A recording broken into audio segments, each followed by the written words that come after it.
what's up, guys? How's it going, Jake? Good, you got me?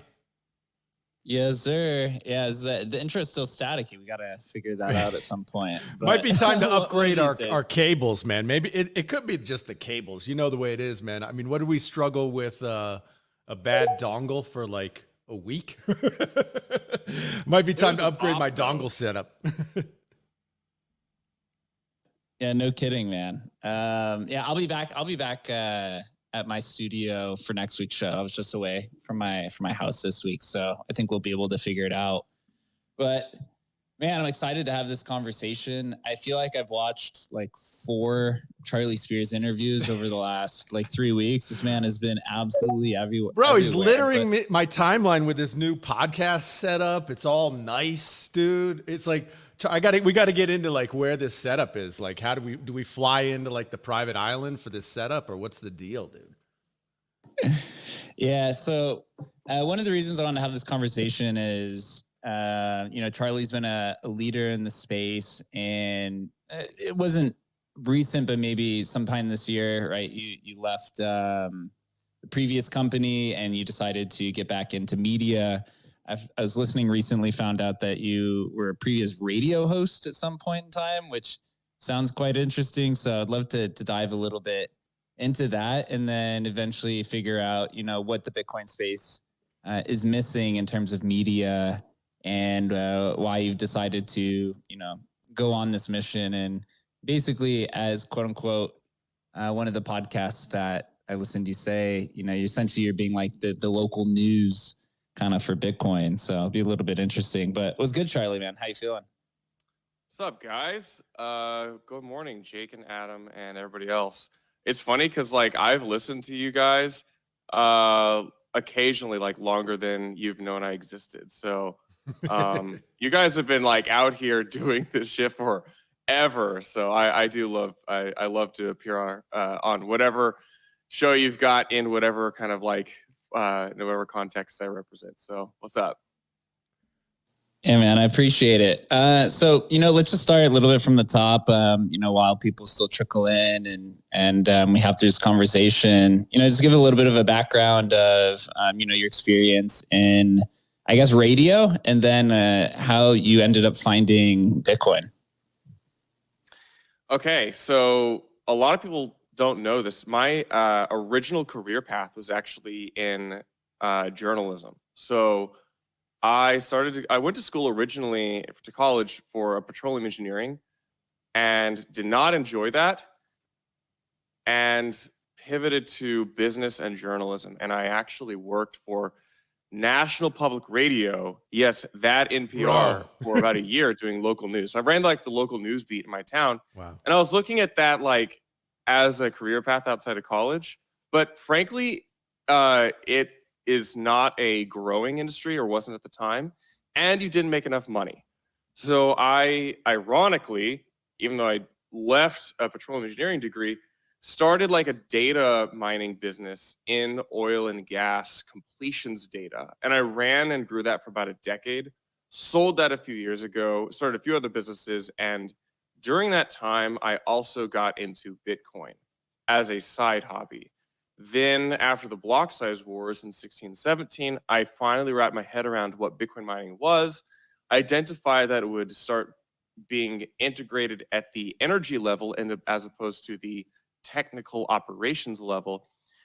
And because of my close proximity to energy here in Oklahoma, spun up a few data centers which were out in the Oklahoma oil patch. If you're familiar with this off-grid mining, we took stranded and or wasted natural gas, bought that or struck deals with those folks to build data centers out at their sites.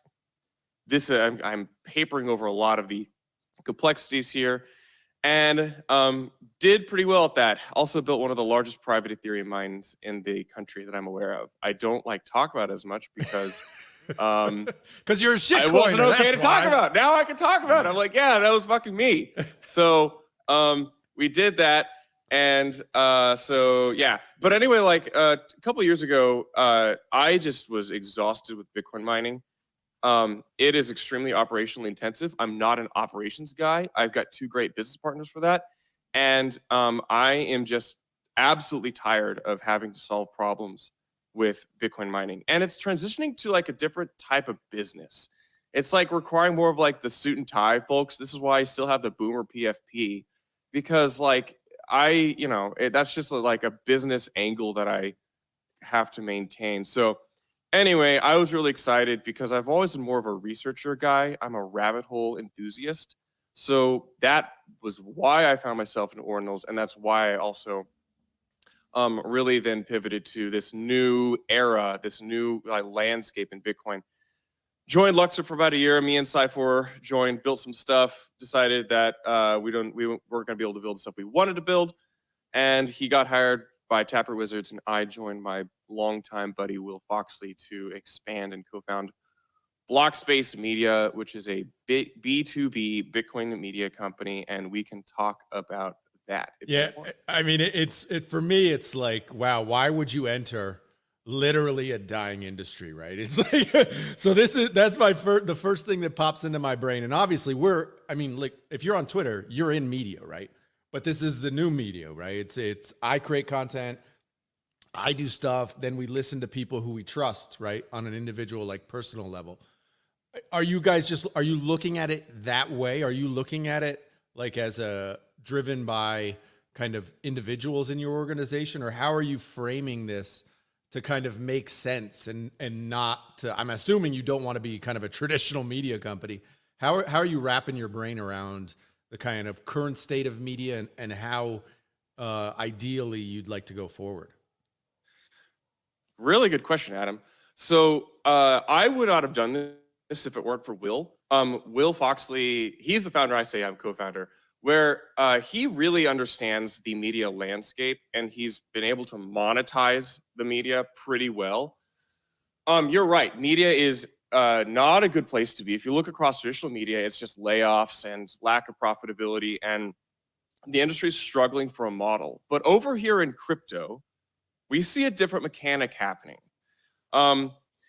Each cycle, there is typically a dominant crypto media winner, or a handful of like rising names. I look at last cycle, we saw Blockworks really take the field, and they came as a small independent like media company, but they really captured the DeFi angle, and they kind of became like the Bloomberg of like crypto finance and DeFi.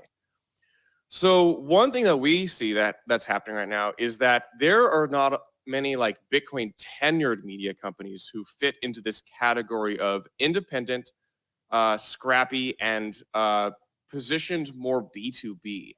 That is, most media companies are positioned to speak to the retail, the person who's going to be out there in liquidity pools and farming white lists and like going for this big audience. We are targeting more of the builder class, analyst class, and C-suite class. And then also, there's really not that many people who have connections and familiarity with the mining business. This is increasingly important in Bitcoin for mining as an industry to cross-pollinate with other types of Bitcoin tech and broader crypto. And so we fit all of those boxes. We just hired Colin Harper, who was head of research for Luxor and built the hash rate index product. So between me, Will, and Colin now, who are on the team, that forms like a basis to expand our media content. We're going to keep the team small. We want to stay independent. Like I use this term independent a lot because independent from whom? Exactly. So like all the other media companies, I don't say all, but most of them, if they're like positioned similar to us, they're owned by a larger conglomerate or fund or something. You have Bullish, who owns CoinDesk. Bitcoin Magazine is owned by a parent company, BC Media or BC Inc. And so like they have a lot of interest across the space. And so if we keep our team tight and we keep our voices independent, that allows us to take positions or just talk on subjects with a little more freedom and agency. I think that's incredibly important for a sustainable media company. So yeah, between me, Colin, and Will, we may bring on some other people, but that's the high level stuff. Well, the question in there is, I'm assuming you're going to be, an ad based, business. So, but Yep. within that, obviously, okay, let's say you take an ad from Bitmain, right? Right. How do you not succumb to the same pressures that like a traditional media would succumb to, right? You got to make money. You got to feed your kids. You got to feed the people on your staff, right? How do you balance that? What's the strategy? Is the strategy just stay relatively small where you can basically push back on that? And how do you prevent that from happening as you grow? Yeah, well, it's a similar angle to any sponsorship or ad revenue media. We have plans for other types of ad revenue, but the clear driver and the dominant one we currently have is sponsorship driven. We have the luxury of being able to be a little more selective with our ads and with who writes the check on the sponsorship side. I think that's incredibly valuable, and then we have long-standing relationships in the mining and Bitcoin tech space, where we can like go after a specific class of sponsor. We in the contracts we have we're gonna talk about what we want to talk about. We can be polite about how we want to like frame things, but we're going to be a neutral media company as well as we can do it. Charlie, earlier you actually had a pretty good point that there's a few winning media companies that recycle. So I was really kind of thinking about this. The first really big winning media company in terms of podcasts was Let's Talk Bitcoin back in, I think it was 2014, 2015. And Adam Levine had tokenized the podcast through Counterparty actually.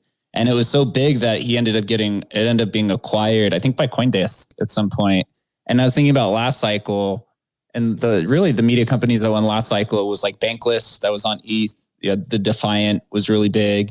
And I think Pomp, right? But that was more of just kind of like a traditional Bitcoiner take. And so basically what you're saying here is that you see an opportunity, and you literally are calling it Bitcoin season 2 because of, this idea of that there's so many different meta protocols and communities on there that they need to be covered. I actually pinned something to the top that I'd posted earlier this year, which is just called the village theory, which is basically this idea that all these meta protocols and layer 2s and execution layers and et cetera are all kind of, can all kind of be sustainable. They may not all grow, to these, multi-billion-dollar market caps, but they will kind of coexist because Bitcoin's liquidity profile is so large that, there's a ton of kind of capital to go around and sustain these communities in various sizes.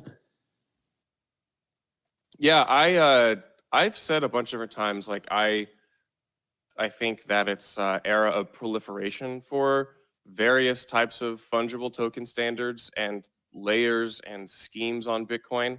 So I don't view many of these in direct competition.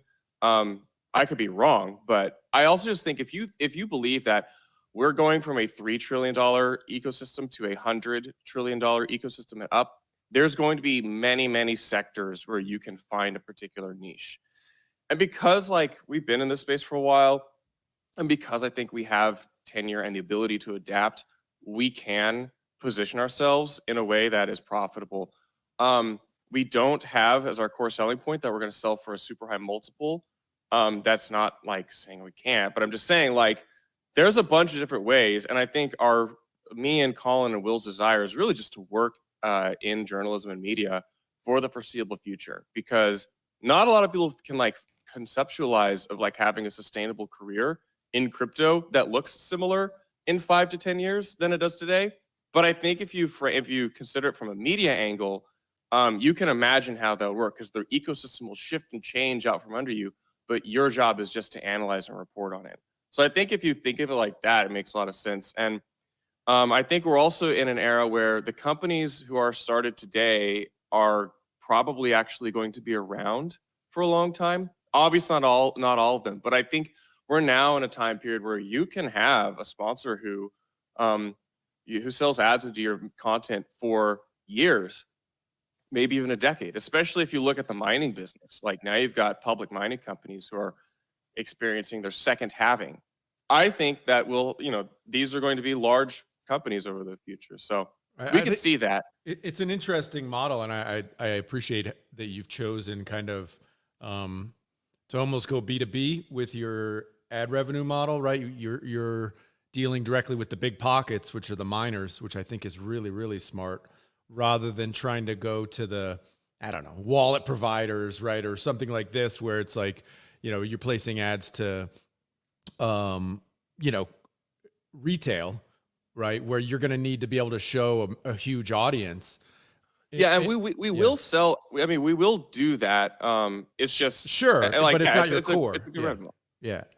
And I also, it's interesting too. I think, with Peter McCormick, I know he's basically stopped his podcast, and I think he's going to spin it into new ones or whatever. But there is an interesting opening there for, to be the dominant Bitcoin focused podcast. I think, there are a lot of kind of small players, to be frank, non-professional players, I would call them, just more like kind of individuals doing their thing and not, they don't have great kind of like, I don't know what you'd call it, just like a depth of like a real, like professionally focused podcast. And I think there's a real opportunity there. So interesting timing, I got to say.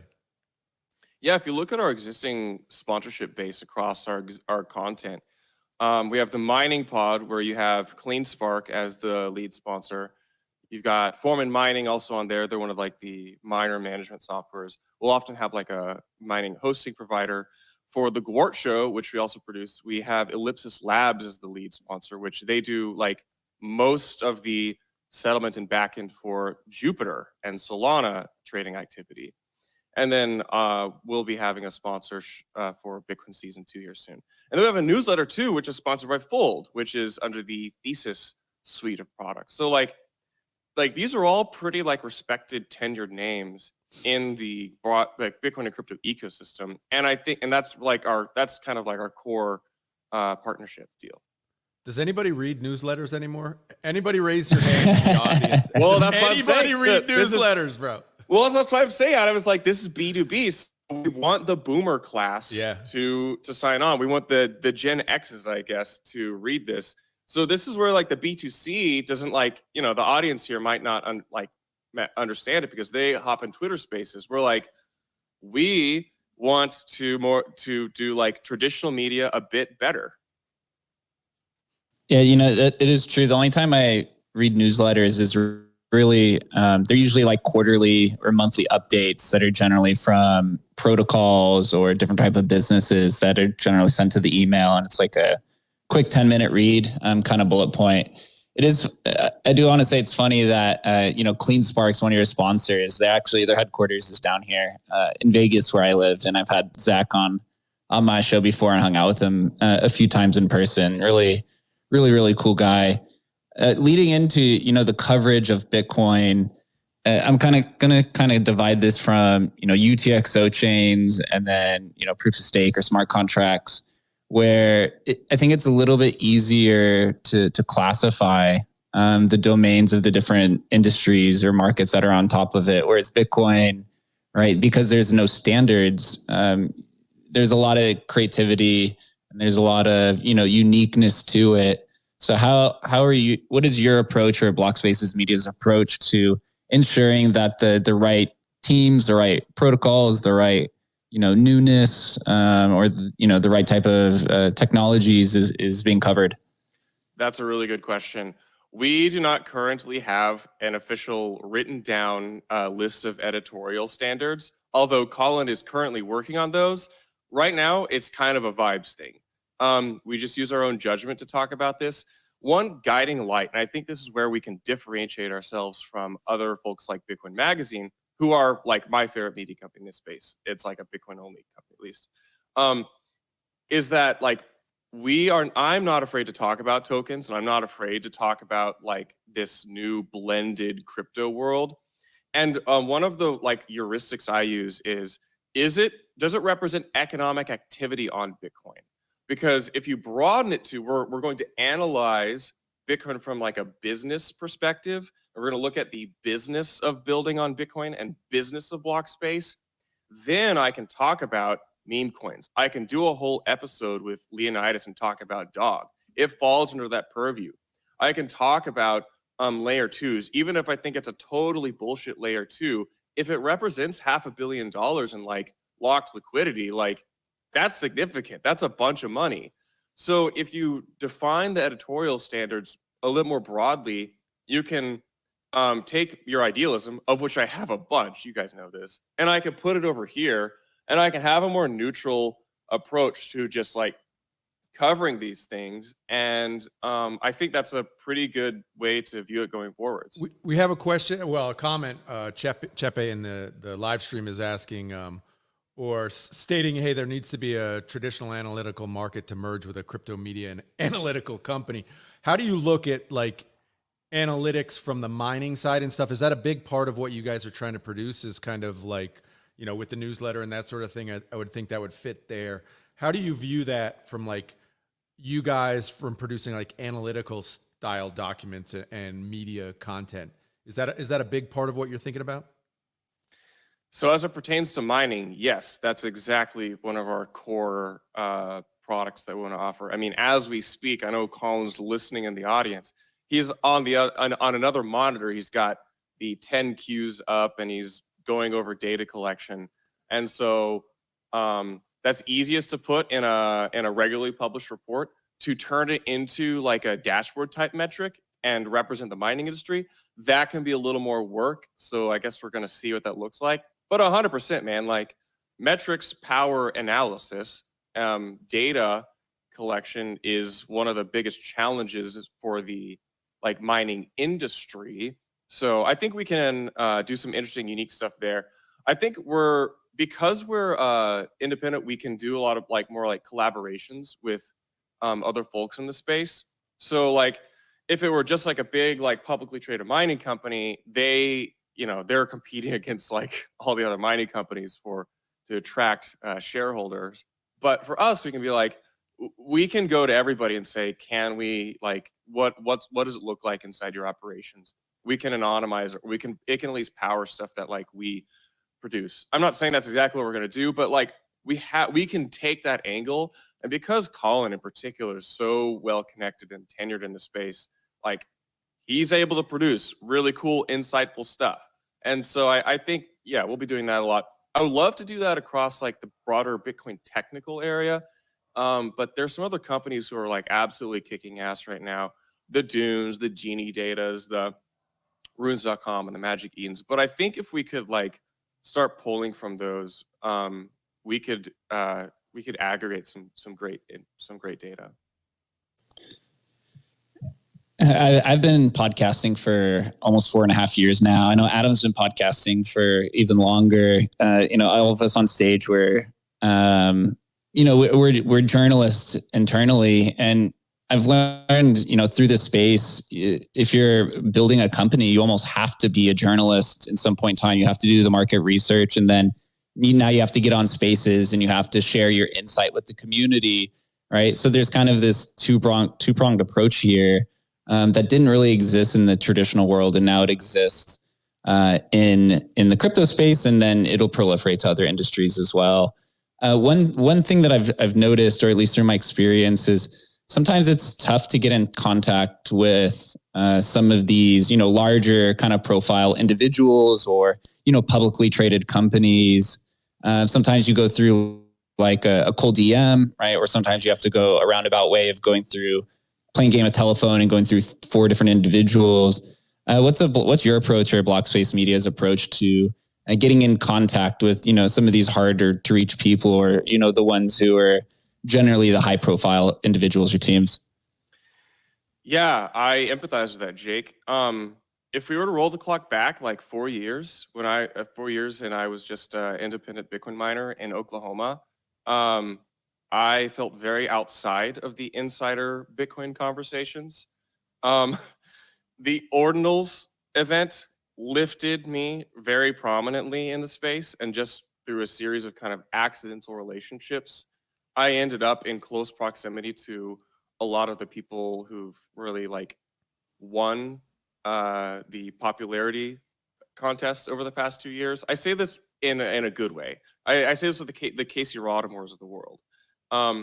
And that's given me a lot of access. In the mining space, it's a little bit different, where you can often get a miner or a person to call you back, but it's actually much harder to get the right person to talk about the right thing, because mining is so it's just so hard to tell what's real and what isn't sometimes, and to provide useful information to the audience.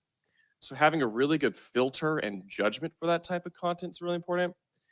As far as just getting people, Jake, I don't know what I did, but it's like post ordinals, I was finally able to get conversations with people that I wanted to. I think maybe it was just a matter of spending a decade in the weeds and developing a good sense for the beat and rhythm of Bitcoin and crypto. So I'm equipped to talk about those things with the right people. Well, I'll tell you what got you open those doors for you. It's awareness, bro. And that, I mean, when I recommend to, young guys who are kind of starting out and stuff, I always recommend, doing a podcast or something like that, because it's incredible, the doors that it opens to people who are, either way above you, socially or whatever, or in businesses that you want to have access to. It's like, and that's the beauty of what you guys are kind of creating. It's like you're creating this machine where you now have access to basically everybody in that industry, right? And, since you are a miner focused, in a lot of ways, mining focused, content, and I think it will be, I mean, you're probably already the dominant. I can't think of another podcast that's in that kind of dominating that space. You guys are already going to dominate that space, and that's obvious. You'll be the leader. You'll have access. You basically get to write the narrative in the entire space, which is, pretty powerful. And people are going to recognize that pretty quickly. I'm more bullish on it after speaking about it and now thinking about it more. Like, this is actually makes a lot of sense, because I think you've really picked like the big money area of a real big money area of Bitcoin and mining. It's pretty smart, man. Thanks. Yeah. And the other dimension that I think is it's hard to communicate where I'd like to fit in here, but because we as a media company are more technically inclined than a lot of these other folks, especially Bitcoin technical stuff, outside of like Shinobi and Alex over at Bitcoin Magazine, like there's not like a super deep in the weeds like media company who can speak about opcodes and soft forks from a technical and a maturity standpoint. So like we see this inflection point in Bitcoin where we can provide a platform and even a conference to bring in this wide range of different stakeholders and developer paradigm views on how Bitcoin works or should work and move forwards. And we can like be the comparatively neutral umbrella platform. And so that's why we have this conference called Op Next, which is really more of a technical conference, but we want to get all the BIP authors there. We want to get a lot of the people who would not typically show up at we want to get the people who would not typically show up at a Wizards conference and a traditional Bitcoin conference. Like, it's hard to get all these same people in the same room in a place where everybody feels safe to talk about the future of Bitcoin with each other. And I think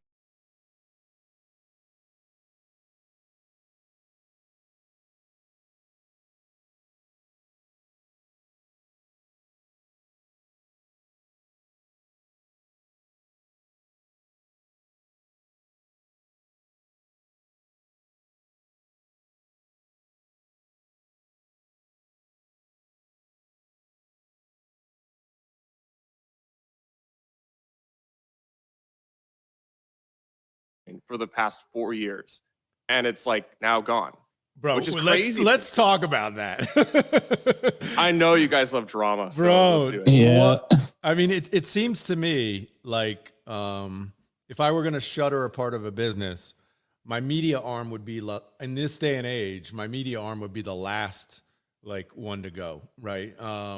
Which gives me like severe pause, and I think when Udi made those like tweets. Obviously, Udi's starting, just riling up trouble and stuff. But you see that, oh my God, they did away with their gold check on Twitter, which costs literally $1,000 a month.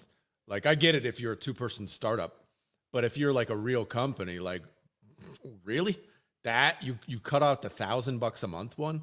Do you have any inside info on that, man? Give us the TLDR. No comment on inside info, but I do think Udi's pretty good at smelling smoke. Yeah. So yeah, I mean, just on the comment of like Udi had been making fun of Swan as being like basically a podcasting company with a DCA monetization model, which is kind of funny. And then when Swan spun out their Swan mining division, that's when I was like, okay, this makes a lot of sense. This is a core business model. They have access to capital, and they want to deploy it. They can get all this Tether money to do it. But then they kind of out of nowhere shuttered that too, which begs the question, what's Swan's business model? So I like a lot of the folks over there. One of their technical guys, Reardon Code, who I'll shout out, is one of my favorite people in the entire Bitcoin ecosystem. And he's also speaking at our conference. So, and I've had a lot of friends at Swan, but like as a company, corporately, I think they are trying to figure out what happens next. Yeah. So it's a big gaping hole because, like, remember when like the Ordinal show flipped Swan Spaces? Yeah. That was like a moment in Bitcoin. Totally. And I mean, you think about it, and we Jake and I obviously talk about this a lot, and we're full believers that, it's almost like the Gary Vee model. If you guys know Gary Vee, I used to watch him all the time years ago. But the idea that, you can survive as a business today and not have a marketing arm that creates interest for you, boy, it's really hard to do. And, for them to kind of be what I would have considered a leader in the space 2 years ago to a zero, is really incredible. I mean, I don't know. It's just wow. Yeah, like Udi said, or you said, where there's smoke, get your fucking money out of there, I guess.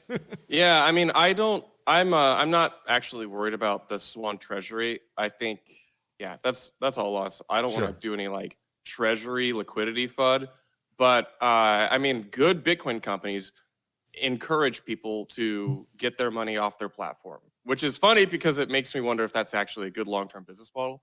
But like Swan continues to do that. I have always pointed people to River Financial just as my own personal endorsement. There's very few like Bitcoin DCA companies that I actually endorse. Yep. And River's like one of them. So yeah. The voice of Bitcoin ideas is pretty interesting. I didn't even realize that Swan Media or Swan Bitcoin was like the go-to show, because I had always listened to like Peter McCormack, and I'd listened to Down the Rabbit Hole with Matt Odell. I forget what the other guy's name is. Yeah, and Marty in the early days. Peter, so it's that's true. Yeah. Even though Peter, he would go against the maximalist take at times, and Pomp kind of did as well, but then they'd get put in their place later, and they'd basically have to renege, the comments on thinking about other chains. Whereas here, to me, it was quite obvious once Ordinals came within like 3 or 4 months. We were like, oh, this is the cultural renaissance that's going to change Bitcoin now. It was clearly obvious, but I would say the voice became kind of centralized around, the Ordinal show. It came a little bit centralized around Casey. It was centralized around, like Tio and Leonidas. But you look at kind of the media space now, right? Like that show, each of those guys have their own, NFT. They have their own businesses, right? They're both, venture capital funded. They have, a product line. And so, it's less about the media, and it's more kind of like what Adam and I are doing here, right? Like we have a company and we're basically bringing people on to present research in kind of our domain, and also to network with different individuals. Whereas media and journalism is generally, getting down to a different kind of area. Is this something that you kind of are looking at in terms of like differentiating the content between, kind of like, group spaces that we see, like the everything's ordinal with like good things in them. They don't have any businesses. They're more traders. Leonidas and Tio are, kind of capital funded. And then yours is a little bit more down the journalistic rabbit hole. Yeah. I would say that just as a personal comment, I think a more diversified media landscape is the best for Bitcoin. I was just feeling just even personally kind of like disconnected from the Bitcoiner culture over a few years ago. And so I like to see a bunch of different types of content verticals. I think that we can be differentiated, as I said, B2B, Bitcoin tenured, Bitcoin tech and mining. That's our angle. I also just don't think that it makes sense for the time being, to try to be like more of a giant media company, because this business changes so quickly that you have to be pretty agile.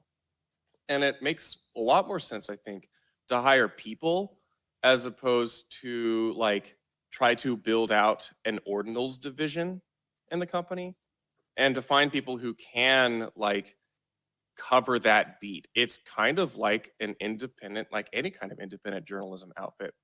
I'll also say that there's different ways to monetize media. Media is an incredibly broad term. Conferences are obviously a no-brainer. That's like a very clear thing that we can add. We can have a differentiated conference.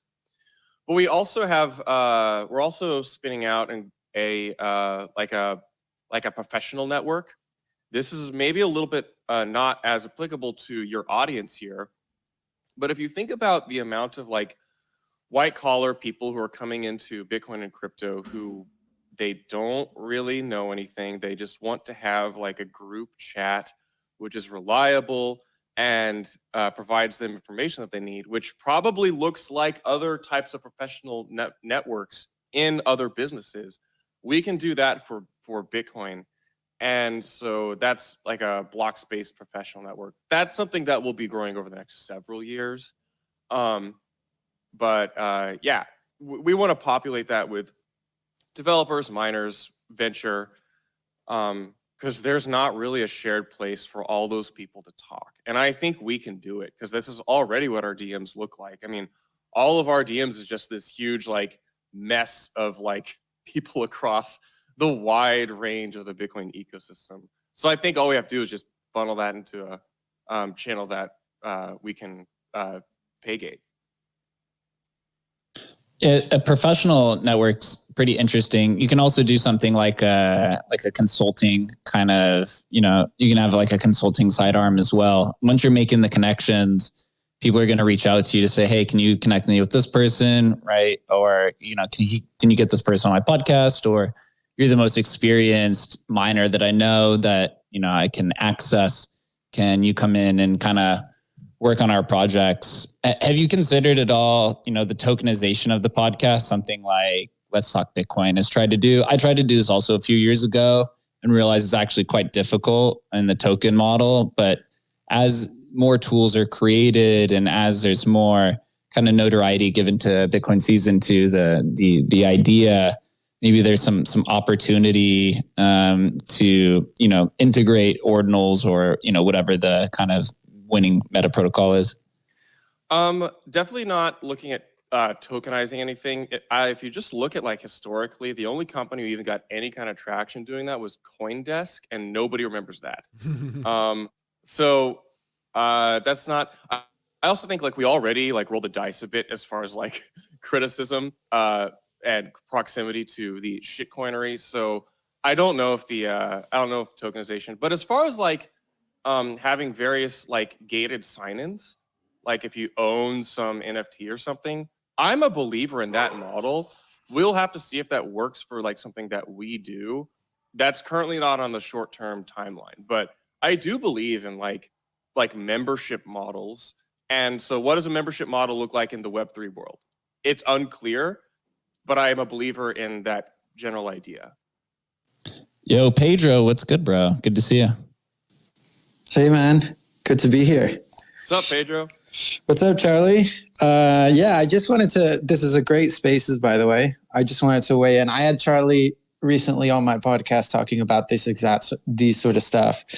And yeah, I just wanted to say something that I don't know if you guys talked about or that's being talked about enough, but something that I'm finding is really interesting is that there's a few media companies that are now aiming to have like Bitcoin specific reporters on their roster. And I think that's a really interesting trend that we're going to start seeing more of now in just like the general crypto media space, where you have these like specialized people that have to know the intricacies and the idiosyncrasies of the Bitcoin ecosystem and how it operates and what art ordinals are and all the different things that go into like Bitcoin specific things that are obviously very different, even though they obviously share some stuff with them, with like the broader crypto space. But I think that's a really interesting trend that we're starting to see it. Like Laura Shin at Unchained is looking for Bitcoin specific reporters. I dabble in a lot of things, but at the Defiant, they call me the Bitcoin reporter. So I'm approaching that sort of vertical. And yeah, I think it's just super interesting to see it sort of sort of become understood by the media or by some people in the media. It's very early innings as this sort of beast in and of itself that's going to require specifics or specific people that really dive deep into this area. And so, I just thought I'd weigh in with that. Pedro, one question for you, because you're a writer and how do you look at it? Like, for example, with Charlie, what Charlie's doing, I can understand Charlie doesn't need to lean in at all to kind of clickbait journalism because the people who are paying his bills are not interested in it, right? But I look at like a traditional media company, when you're writing articles about Bitcoin or about whatever, right? They're going to judge you on how many people click on the thing or whatever, right? How do you look at that as a journalist yourself, like in today's landscape, right? Where you want eyeballs, you want clicks, but at the same time, you recognize that, most people are recognizing what that is and calling it, mainstream media garbage, basically. How do you view that? Yeah, that's a really good question. And it's a conversation that I think is happening across everywhere in media.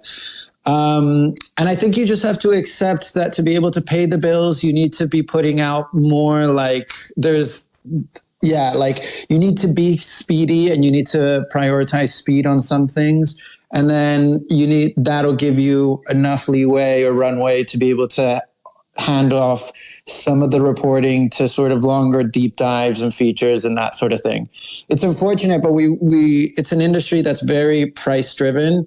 And so you need to, and this is like the barren truth, unless you have, financiers in other areas. But if you're working on sort of the traditional model, which is just clicks and time on articles or that sort of stuff, it sucks to say, but you need to have like purely market driven stories. People are in crypto, at least they're here for their bags and they want to see like good stuff about their bags. And it's bizarre because I'll write something like very data driven about a specific project and I'll get grilled on it because people are like, yo, what are you doing? Like what's going on about that? Why are you saying this about this project? It's like, dude, the data is just telling me that people aren't using it. Usage is down, like the token is down. Like I'm just doing like straight up reporting right here. Like there's no bias or anything like that.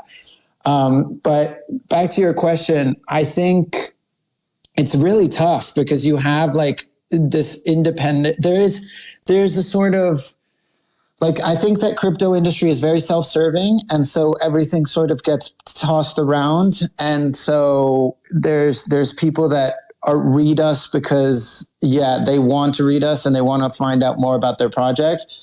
But then how do you coalesce that with sort of deeper dives and features? It's a question on what the editorial guidelines are, like, and how much money you have to be able to hand over to reporters to do deeper dives. Like, for example, I really like what Protos does, and they do a lot more like feature or like the sort of backside of reporting the backside of crypto. But yeah, I think it's going to be an age-long question. Like, how do you prioritize eyeballs over other stuff? Like, I remember I wrote an article about Julian Assange, like a really nicely written, obviously, not obviously because I wrote it, but but obviously it was a super, but I'm a fucking really good writer, not to pat bro. myself on the back, but like I meant to say like it was really interesting because, well, Julian Assange in and of itself, everything to do with that case and him and WikiLeaks is super interesting. But like the amount of views it got was nothing compared to, I don't know, Sushi Swap is down 40% or it's up 40%. And it's like, really, this is the kind of shit that we want to be reading. But unfortunately, you have to sort of respond to what your audience is reading. At the Defiant, we've been trying to do like find that balance between markets and speculation and sort of deeper dives and features.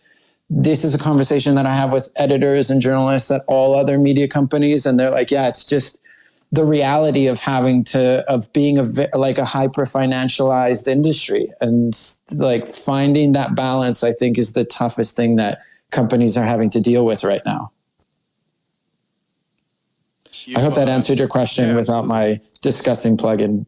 Yeah, Pedro, you made a comment that a lot of these media companies are hiring Bitcoin reporters, and I think that's really true. And that's kind of our thesis, is that Bitcoin has been branded, probably rightly so, as an uninteresting ecosystem within the broader crypto economic landscape. And that's changing. And what's crazy is it's changing without any like core changes to Bitcoin itself. And so if we consider that the interest in Bitcoin is only heating up with no structural changes to how it works, what happens if you see consensus evolutions on Bitcoin? What happens if you see soft forks? Who covers the process of the soft fork? This is one thing that I haven't like talked about publicly, but I am currently documenting, both on video and just in my own like DMs, conversations about with all of the different people on the potential soft fork that may happen to Bitcoin. I have not really seen this covered before. The last time I ever saw anything like this was Jonathan Beer's The Block Size War book. But I want fire book. Exactly. It's an incredible book. Everybody should read it. I would actually put that as probably one of the top books you read above like the Bitcoin Standard or whatever the hell that is. So like, I want to document this road and this process because I think it's really interesting. And I find myself uniquely positioned at the center of like all the conversations for it. So I think that doesn't happen if you are currently outside Bitcoin and looking to try to like deep dive into it. This can only really be done, I think, from somebody who's kind of lived and breathed in the Bitcoin ecosystem and has already been going to these like Bitcoin developer conferences. And so this is like an angle where we are uniquely positioned to do that. But it's good to see like the thesis being validated that yes, the past 4 years, the best place to be was in like have ETH researchers, now Solana researchers, and to be able to cover like this incredibly fast churning like product cycle. But now this is happening on Bitcoin, which everybody has spent the past 5 years ignoring and not actually knowing how it works. And so those of us who have been dragging our fingernails across the chalkboard and like being curb stomped every day from every angle, now is our time to shine because we actually know how this works. And I'm really excited for this new era. It's Bitcoin season 2, baby. That's what it's about. Yo, CBS, man, pleasure to meet you. Dude, you're completely on point. Pleasure to meet all you guys. And I know you're on point. And I know that because why? Why do I know you're on point? Because you put out a tweet, I think 2 days ago, and you said, I wonder how TruthCoin is feeling right now about Fractal. And that right there, I knew, I'm like, all right, this dude CBS knows what's up. Because right before you put out that tweet, I sent a message to Paul Storks myself about the same topic. And I'm like, hey, bro, your dream for a Bitcoin hive mind is possible on Fractal. Let's do it. If you guys don't know the story behind that, Bitcoin Hive Mind is the origin for Augur on Ethereum. It is the dream of the reason why Paul Storks even did BIP 300-301 is because he wants a decentralized predictions market on Bitcoin. The code is there, everything's ready. It's just there was just no place to deploy that made sense. So yeah, I look forward to hit Bitcoin Hive Mind finally deploying on Fractal. This is Raphael. That's a really good point. This is, if you want to like sum it up, what I'm trying to communicate, you hit it on the nose, because like nobody outside, well, I don't say nobody, not a lot of people know who Paul Storks is, and they don't know the context of BIP 300-301, and they're not really familiar with the drive chain. And you have this new wave of people who this week it's all about fractal Bitcoin and the various slow-fi or Bitcoin-fi narrative. And I sit here looking at both, and I have spent so much time researching and like getting connected with the various people talking about these things. And so it's like what's old is new again.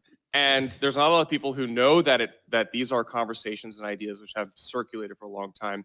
And I can only imagine poor Paul Stork looking at a merge mine sidechain finally getting the love of the degens, and him saying, "Look, this was it. This whole time." I told you guys back in the day. I mean, how many times have we seen this cycle through in crypto, right? Where stuff has, been poo-pooed or shit on, vanish, and then suddenly, come back, right? Ordinals is like the perfect example of, something that's been talked about forever. But can you give us the TLDR on this? I do not know what you guys are talking about. What is, yeah. Can I butt in? Yeah, go for it. Guys, I know I sound manic right now. You don't sound like anything, bro. Go ahead. Tell us what you're talking about. What do you know of the black cube? Okay, bro. What do you, nothing, bro. Tell us what you're talking about. Oh my God, there he goes, bro. Charlie, did he go down the black cube? Did he go down the black cube? Yeah. So, okay, bro, I know I sound manic right now, bro. No, those are the first words out of your mouth. You don't sound like anything right now. Okay, so basically, Paul, you can do a thing called merge mining where you run one mining rig and you're able to produce valid nonces for two different blockchains. Litecoin and Dogecoin are merge mined. You have the same mining rig and you can produce blocks for both. That's what Fractal is. It's got a bit of a twist, but this is an old idea, as old as when Doge switched to Litecoins to be merged mined by Litecoin, like 2015. Bro, this is what Rootstock does. We used to mine Namecoin on Slush Pool. Exactly. Alongside Bitcoin. Yeah, Namecoin still merge mine, but isn't this, doesn't Rootstock already do merge mining? Yeah, so there's a bunch of types of merge mining. So anyway, but like they've, it's not really gotten a whole lot of traction for people taking an asset on one of these blockchains and moving it to the other. And the short version is BIP 300-301, which Paul calls drive chain. Makes it more natural for these two things to interoperate. You can peg in and peg out more naturally. Paul, bless his soul, is not found much, how do I put this tactfully? Not found much traction trying to sell this idea.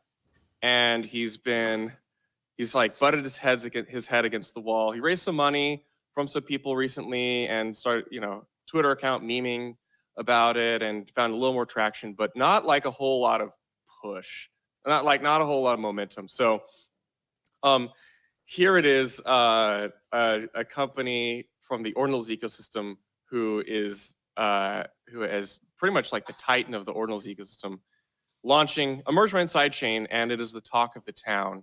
And so Paul, the thing is, like, in order to get in and out of Fractal, it still requires a multi-sig.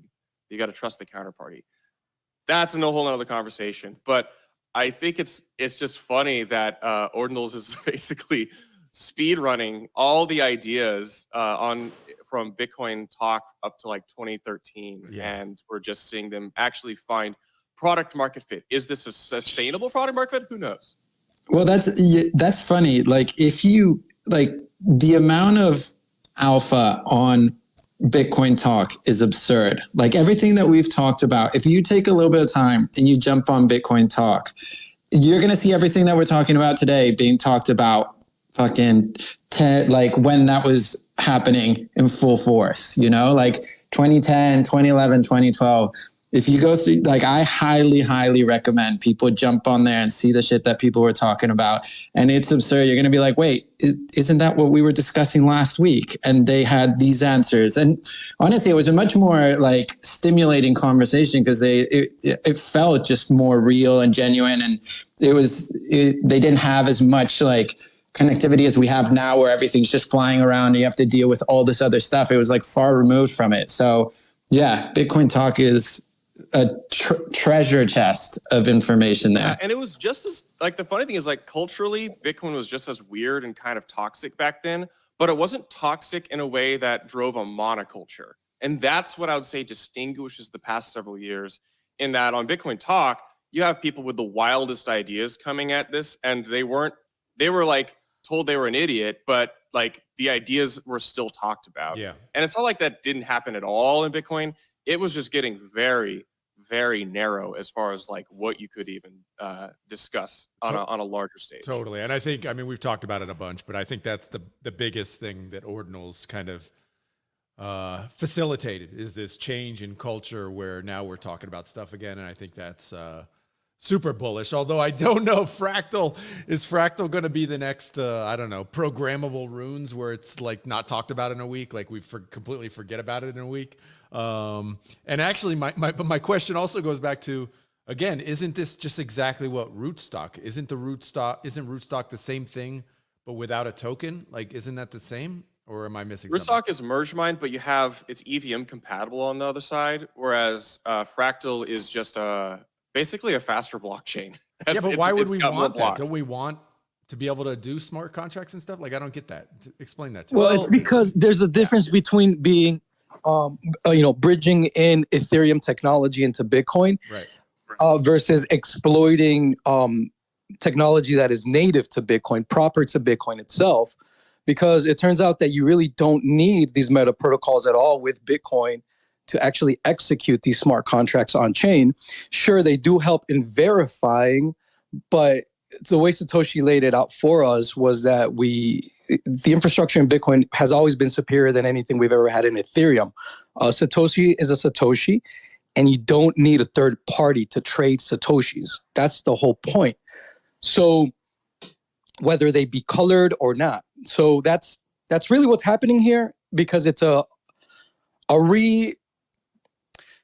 rebirth of understanding the fullness of Bitcoin is really what's happening. And I don't know if you guys have noticed the great, they're calling it the Great Script Restoration. Have you guys heard of that? Project, yeah. Yeah.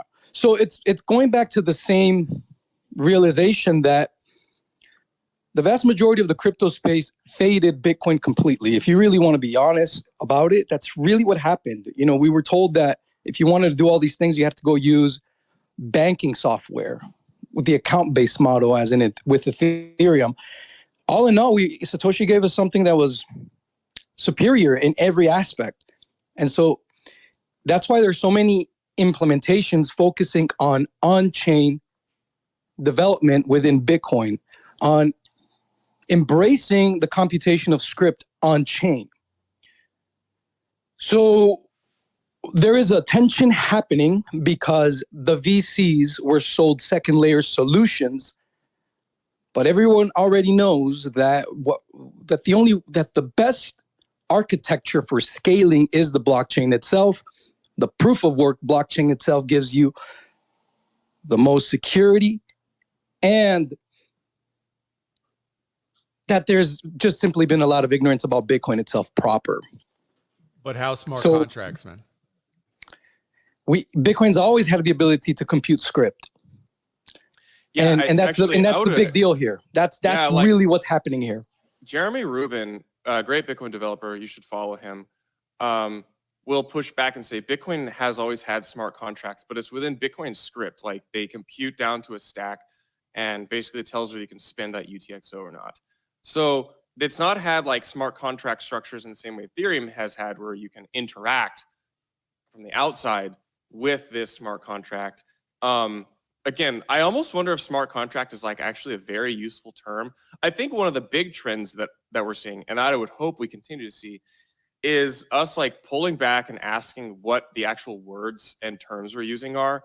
Like, I feel that we've entered a period where talking about Bitcoin layers is actually not even useful anymore. Interesting. I think using the term smart contract might not even be useful anymore. I don't know what the better options are. So what we've been using, the term that we've been using in like research and development circles is computing script. The proper term is to compute script, because that's exactly what you're doing on chain in Bitcoin. And when you take Bitcoin to its logical conclusion and you reinstate all of the opcodes, Bitcoin becomes a supercomputer essentially, where a number is just a number that you compute on chain and you execute on chain. And that in the craziest thing about this is that it scales unlike anything else that we've ever seen in crypto history with Ethereum, because you don't share a global state. So if you get more users, you just buy more miners. It's interesting to follow, the different trends that are happening, because we talked about this at the very beginning of the show. The first half of the year was about, extending scalability to native Bitcoin assets. And now it seems like the pendulum swinging the other way. And now the new layers, right? Whether it's Fractal or Arc Network or OpNet, et cetera, right? They're trying to get as close as they can to, I guess, right, Bitcoin script, or trying to get as close to transacting on the layer one. And hearing Raphael, your take is pretty interesting, especially since you've experienced. There is no other choice, and the real tension that is happening here is that you have a bunch of VC money that was sold on the idea that Bitcoin needed these external crutches. And so how are you going to go back to those VCs and tell them, actually, Bitcoin has superpowers that we can reactivate right now? And that's why it's so wild that what's happening with OpCat and what's happening with the great resets of scripting. Yeah, that both options do away with the need for any second layer. That's really what's at the crux here. So this is actually, interestingly, what is most beneficial to all Bitcoiners, because when I do something on chain that is open source and interoperable, it benefits you, and you can use my stack to better your apps. And I want that to happen. So it is the doing away with the idea that we need these externalities, because Bitcoin is the business that we all are part of. So when I contribute to the open source stack of Bitcoin itself, in any computing ability that I provide you guys and show it through my apps, you guys can build on top of that. So then explain to me how Fractal, because I don't know enough about it. I haven't been on enough spaces over the last week or so. Explain to me why Fractal then needs a separate token. Well, I think the answer was given as to why Rootstock can be considered a failure, because you need to go viral. And in order to go viral and get users, go up technology to make people interested in it, basically. Well, most importantly is we no longer live in a world where you only make money for the founders and the investors. You're going to lose if you do that. You have to make money for the users from day one. That's the whole point of ordinals, right? You inscribe, and it's not like I inscribe it and then sell it. No, I invite you to inscribe and co-create this with me. We're all co-creators in Bitcoin. But then how did ordinals work without its own native token? I mean, eventually it happens, right? With Ordi. So the moment we got BRC20, and notice that it is the same group that gave you BRC20 that understands the magic of these network effects through economic incentives. So we have the market drivers hid within Bitcoin itself in the form of the token BTC, right? We see that reemerging as an exponential function within an on-chain economy in Ordi. Now, what happens when you turn on all of the opcodes in Bitcoin and you make it programmable from within without the need of external crutches? That is the experiment that we're about to see with Fractal. So this is interesting, and I'll bring it back to kind of the why I'm here, is that we're in this new paradigm on Bitcoin where you cannot extricate the Bitcoin narrative from that of like tokenization, side chains, layers, and really heterogeneous ideas. And there's not a lot of media companies who are positioned to be able to talk about those. And I'm not afraid to talk about those things. I have opinions on them, but I think by now most people kind of know some of my core opinions. And now I'm mostly interested in just like entertaining interesting ideas from people, because now the driver of economic activity on Bitcoin, if we consider it from the perspective of block space, who's buying block space, which is the name of the company, now we have to talk about these things. And if Fractal and other things start buying block space for these crazy high amounts, then that dramatically affects the business of Bitcoin mining. It dramatically affects the conversation among Bitcoin developers. And who is positioned to cover that? So, like, this is the idea. As Raphael said, like, I bet you Raphael will disagree on a bunch of different things, but we're talking about similar topics. Yeah. And that's why I think it's a very interesting time to be looking at how the media business can position itself for the next 10 years. It's all very, very, very interesting. And looking at the history of it, it's like Raphael mentioned, like colored coins and stuff, right? How we cycle through these narratives and stuff. And even looking at, the way Counterparty launched, where you basically burn Bitcoin to earn XCP, and all these different launch mechanisms to generate interest in the protocol itself is all very interesting, and definitely will be interesting to see if Fractal's able to, pull it off. Jake, do you have any final words here for us?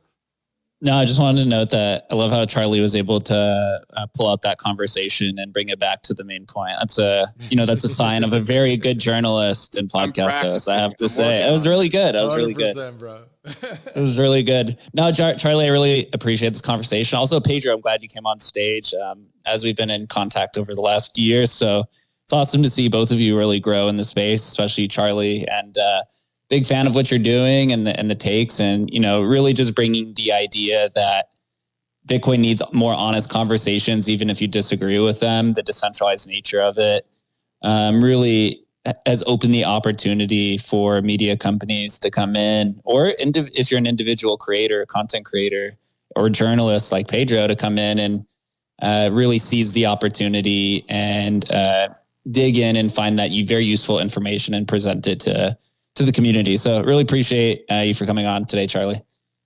Thanks. And you guys have always been some of the earliest to any narrative. So I expect that to continue going forwards. You cannot fake a curious mind and an inquisitive interviewer. So that is the most powerful thing. I think everything's downstream of that. I really, really appreciate it. Some final notes here for those that are new to the show.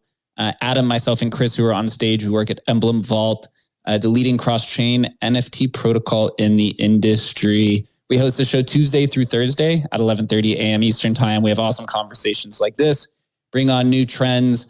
Next week, on Tuesday, we have the Counterparty founding team coming back and discussing their new updates to Counterparty.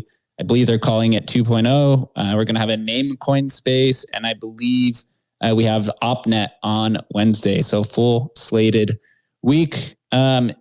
Please make sure to follow the Emblem account if you're not following it.